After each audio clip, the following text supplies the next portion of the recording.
गिरिडीह में घर में भीषण आग, ग्रामीणों की मशक्कत के बाद फायर ब्रिगेड ने पाया काबू।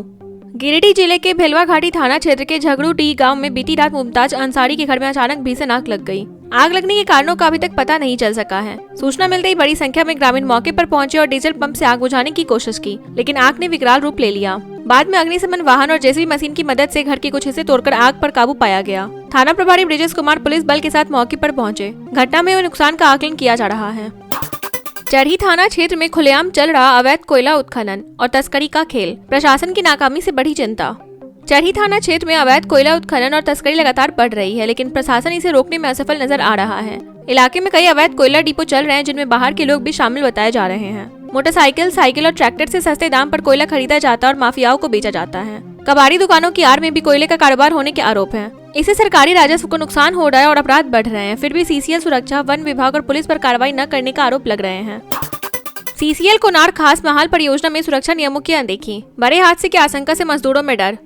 सीसीएल कोनार खास महाल परियोजना में खान सुरक्षा अधिनियम को दरकिनार कर कोयला उत्खनन लगातार जारी है। परियोजना क्षेत्र में हॉल रोड की उचित व्यवस्था नहीं होने से भारी और छोटे वाहन एक ही रास्ते से गुजर रहे हैं, जिससे दुर्घटना का खतरा बढ़ गया है। अत्यधिक ऊंची हाईवार और बेंच की व्यवस्था न होने से भी बड़े हादसे की आशंका बनी हुई है। आरोप है कि बिना मरम्मत के भारी वाहनों को चलाया जा रहा है। प्रबंधन पर मजदूरों की सुरक्षा की अनदेखी पर केवल उत्पादन लक्ष्य पूरा करने का आरोप लगाया जा रहा है।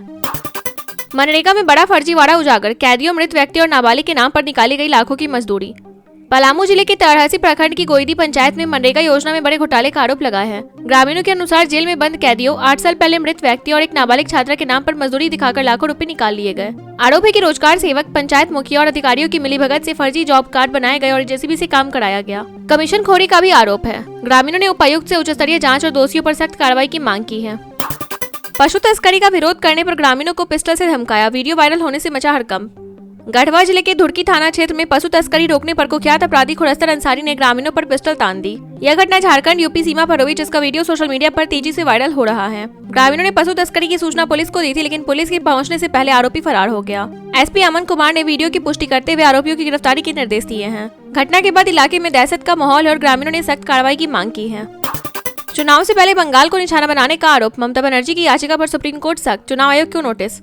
पश्चिम बंगाल की मुख्यमंत्री ममता बनर्जी ने आरोप लगाया कि चुनाव से पहले सिर्फ बंगाल को निशाना बनाया जा रहा है। उन्होंने कहा कि अदालत द्वारा आधार कार्ड, डोमिसाइल और सरकारी आवास कार्ड को स्वीकार करने के आदेश से लोग खुश थे, लेकिन अब बड़ी संख्या में मतदाताओं के नाम हटाए जा रहे हैं। इस पर सुप्रीम कोर्ट में सुनवाई करते हुए मुख्य न्यायाधीश जस्टिस सूर्यकांत की अध्यक्षता वाली पीठ ने चुनाव आयोग को नोटिस जारी किया और मतदाताओं को नोटिस भेजते समय सावधानी बरतने को कहा। नरवणे की किताब को लेकर संसद में घमासान, राहुल गांधी का पीएम मोदी पर गंभीर आरोप, लोकसभा में गतिरोध जारी। लोकसभा में विपक्ष के नेता राहुल गांधी द्वारा पूर्व सैन्य प्रमुख MM नरवणे के प्रकाशित संस्मरण का जिक्र करने पर विवाद गहराता जा रहा है।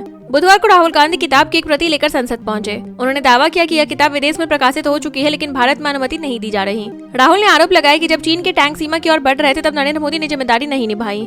इस मुद्दे पर लोकसभा में सोमवार से गतिरोध बना हुआ है। राहुल गांधी से तीखी नोकझोंक के बाद सुर्खियों में केंद्रीय मंत्री रवनीत सिंह बिट्टू, सियासी बयानबाजी तेज।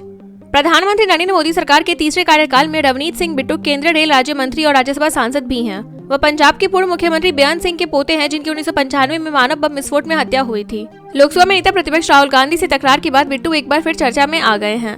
राहुल दारुआ गद्दार कहे जाने पर दोनों नेताओं के बीच कहासुनी हुई। कभी कांग्रेस का बड़ा चेहरा रहे बिट्टू 2024 के लोकसभा चुनाव से पहले भाजपा में शामिल हो गए थे।